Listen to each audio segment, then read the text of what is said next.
चलिए पहला लिखिएगा, आर्थिक सर्वेक्षण 2023। आर्थिक सर्वेक्षण 2023, क्योंकि अब ये 2023 का आर्थिक सर्वेक्षण है, अब 2024 का आर्थिक सर्वे आने वाला है, तो अब ये इतना महत्वपूर्ण है नहीं। इससे जो प्रश्न बन सकते हैं इसको हम देख लेते हैं। आर्थिक सर्वेक्षण इसको जारी किया 31 जनवरी 2023 को भारत की जो वित्त मंत्री हैं निर्मला सीतारमण ने। तो अगर आपको वित्त मंत्री का नाम नहीं मालूम तो याद रखिएगा, निर्मला सीतारमण, इन्होंने इसको जारी किया। यहां से प्रश्न बनता है कि आर्थिक सर्वेक्षण कौन जारी करता है?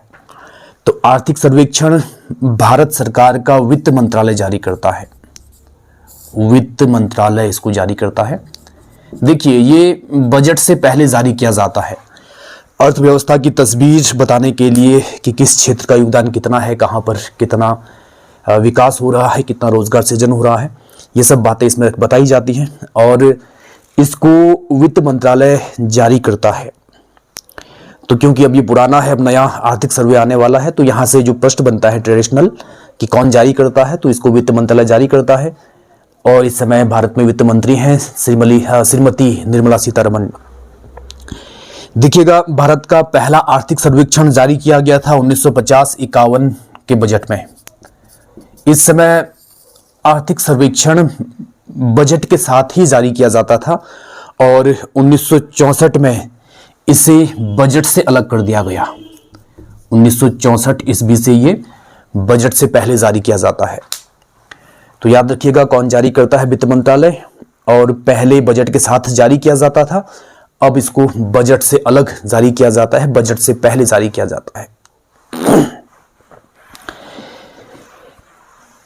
2023 का जो वित्त बजट है ये भी वित्त मंत्री श्रीमती निर्मला सीतारमण ने पेश किया लोकसभा में। और इसमें क्योंकि काफी पुराना है तो यहां से प्रश्न बनने की संभावना नहीं है, लेकिन ये याद रखना कि बजट पेश किया जाता है भारत में फरवरी के पहले कार्य दिवस पर। पहले कार्य दिवस पर बजट पेश किया जाता है लोकसभा में। बाकी बजट के बारे में आपने इकोनॉमिक्स या पॉलिटिकल साइंस में पढ़ेंगे कि बजट लोकसभा में ही पेश किया जाता है राष्ट्रपति की पूर्वानुमति से।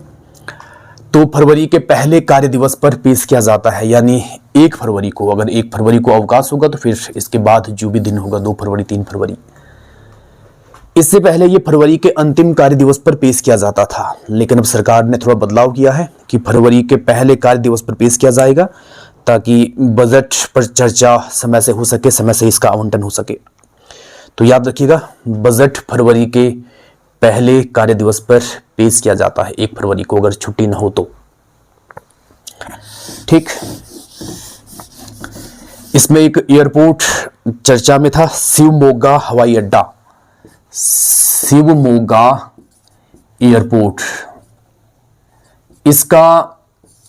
इसकी आधारशिला प्रधानमंत्री श्री नरेंद्र मोदी जी ने रखी थी और ये हवाई अड्डा बनाया जा रहा है कर्नाटक में। शिवमोगा हवाई अड्डा, कर्नाटक। ठीक, इसके बाद अगला लिखिएगा, फरवरी में ही आईसीसी महिला T20 वर्ल्ड कप हुआ था। आईसीसी महिला T20 वर्ल्ड कप फरवरी में हुआ और इसमें विजेता टीम रही ऑस्ट्रेलिया। तो केवल इतना याद रखिएगा कि जीता कौन था, ट्रॉफी कौन जीता? ऑस्ट्रेलिया। और उपविजेता रही थी दक्षिण अफ्रीका। दक्षिण अफ्रीका उपविजेता रही, दक्षिण अफ्रीका। तो आईसीसी महिला T20 वर्ल्ड कप न्यूजीलैंड में आयोजित किया गया था और इसमें विजेता बनी ऑस्ट्रेलिया और उपविजेता बनी दक्षिण अफ्रीका। नीति आयोग के बारे में एक खबर है कि नीति आयोग के सीईओ फरवरी में ही नीति आयोग महत्वपूर्ण संस्था है, यहां से प्रश्न बनने की संभावना काफी ज्यादा है। इसके जो चीफ एग्जीक्यूटिव ऑफिसर सीईओ मुख्य कार्यकारी अधिकारी ये बने हैं BVR Subramaniam. BVR Subramaniam, BVR Subramaniam या सुब्रमण्यम, जो भी लिखना है। तो स्पेलिंग्स में थोड़ा चेंज हो सकता है, तो जो भी करना है सुब्रमण्यम या सुब्रमण्यम। तो BVR सुब्रमण्यम ये नीति आयोग के सीईओ बने हैं। तो यहां से नीति आयोग से प्रश्न पूछे जाने की संभावनाएं काफी ज्यादा है, क्योंकि सरकार का काफी फोकस इस पर रहता है। नीति आयोग NITI, इसका फुल फॉर्म भी पूछा जाता है। नीति आयोग का फुल फॉर्म है national institution for transforming India. National institution for transforming India, note कर लीजिएगा, national institution for transforming India, यानी राष्ट्रीय भारत परिवर्तन संस्थान।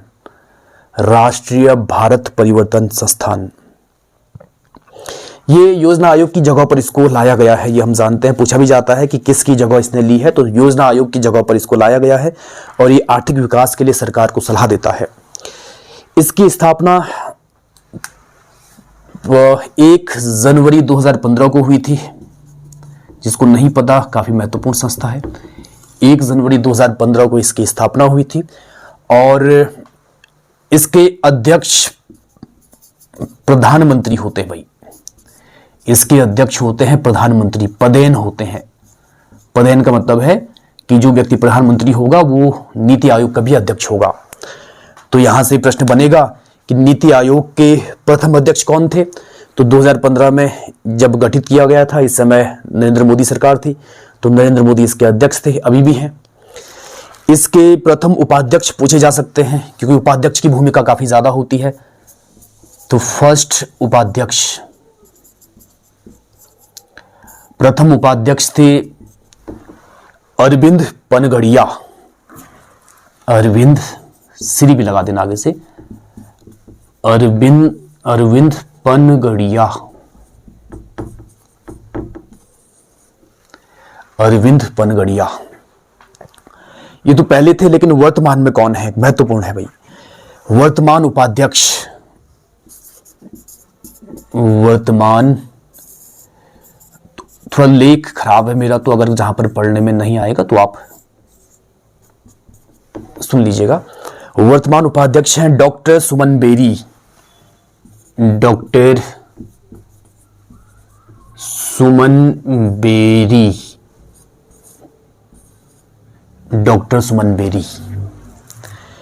तो ये वर्तमान उपाध्यक्ष हैं नीति आयोग के। तो काफी महत्वपूर्ण संस्था है और यहां से प्रश्न पूछे जाते हैं भाई।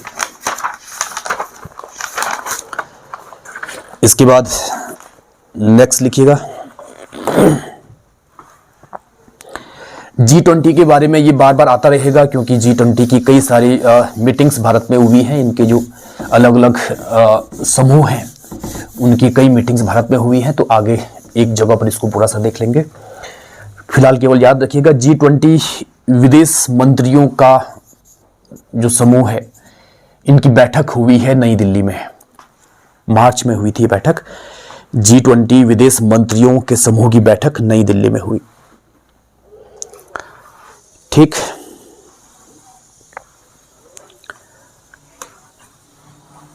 इसमें एक योजना सरकार, केंद्र सरकार की महत्वाकांक्षी योजना है। इसका नाम है PM श्री।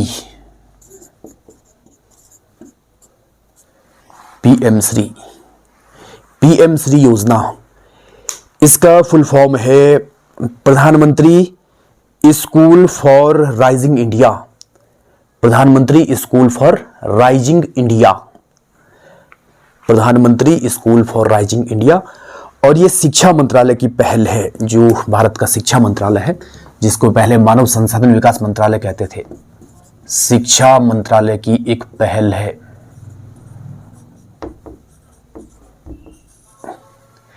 इसके तहत लगभग 9000 स्कूलों को डेवलप किया जाएगा। 9000 स्कूलों में संसाधन बेहतर किए जाएंगे, उनको मजबूत किया जाएगा, डेवलप किया जाएगा। तो याद रखिएगा, ये शिक्षा मंत्रालय की महत्वपूर्ण पहल है। PM Shri, PM school for rising India, और यहाँ पर शिक्षा मंत्रालय का जिक्र हुआ है तो शिक्षा मंत्री का भी जिक्र कर लेते हैं। भारत के शिक्षा मंत्री हैं वर्तमान में श्री धर्मेंद्र प्रधान। श्री धर्मेंद्र प्रधान, श्री धर्मेंद्र प्रधान, शिक्षा मंत्री श्री धर्मेंद्र प्रधान। तो याद रखिएगा, पीएम श्री शिक्षा मंत्रालय की पहल है। इसरो भी इस साल चर्चा में रहा। मार्च में हमारी जो Indian space research organisation, Bharat की जो अंतरिक्ष एजेंसी है, इसने ब्रिटेन की एक कंपनी है network access associated limited, network access associated limited, इस कंपनी की एक परियोजना है वन वेव।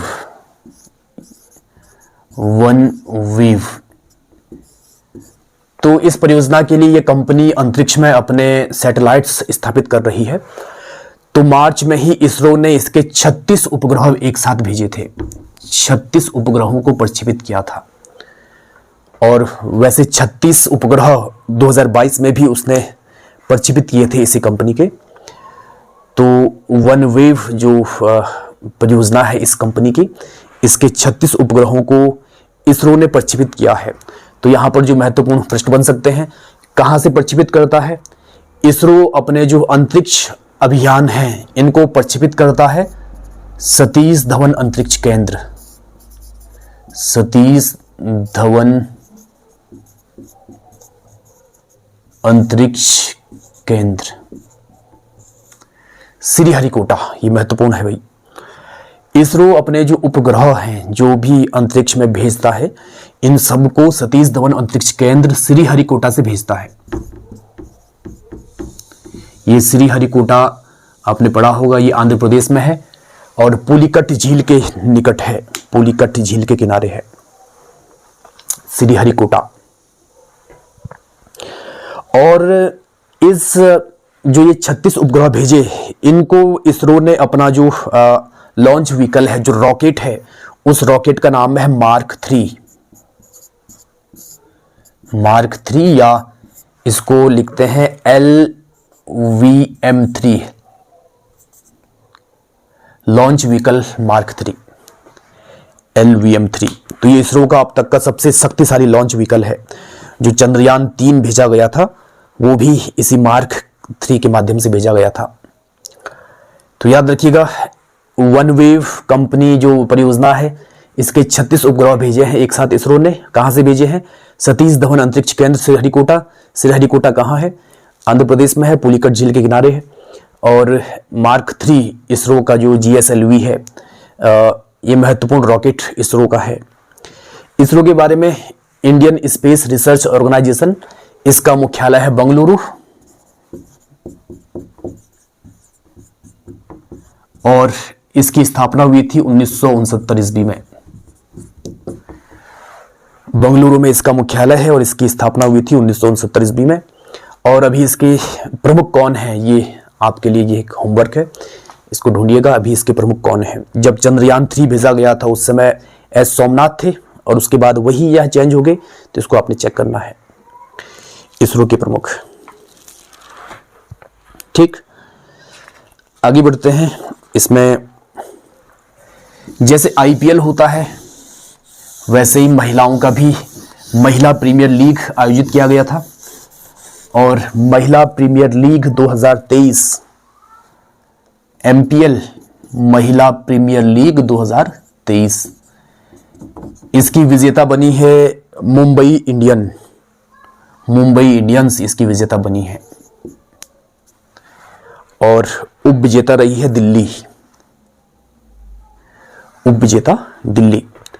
तो मुंबई इंडियंस के कप्तान का नाम अगर लिखना चाहो तो लिख दीजिएगा हरमनप्रीत कौर। हरमनप्रीत कौर, मुंबई इंडियंस।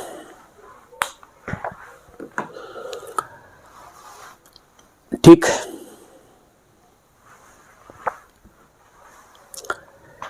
चलिए आगे बढ़ते हैं।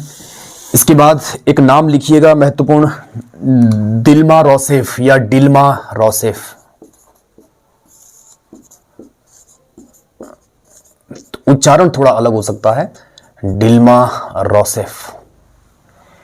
ये ब्राजील की पूर्व राष्ट्रपति थी। और महत्वपूर्ण ये नहीं, महत्वपूर्ण ये है कि ये new development bank, NDB, new development bank, इसकी अध्यक्ष बने हैं, इसके अध्यक्ष बने हैं डिल्मा रोसेफ, न्यू डेवलपमेंट बैंक के अध्यक्ष बने हैं।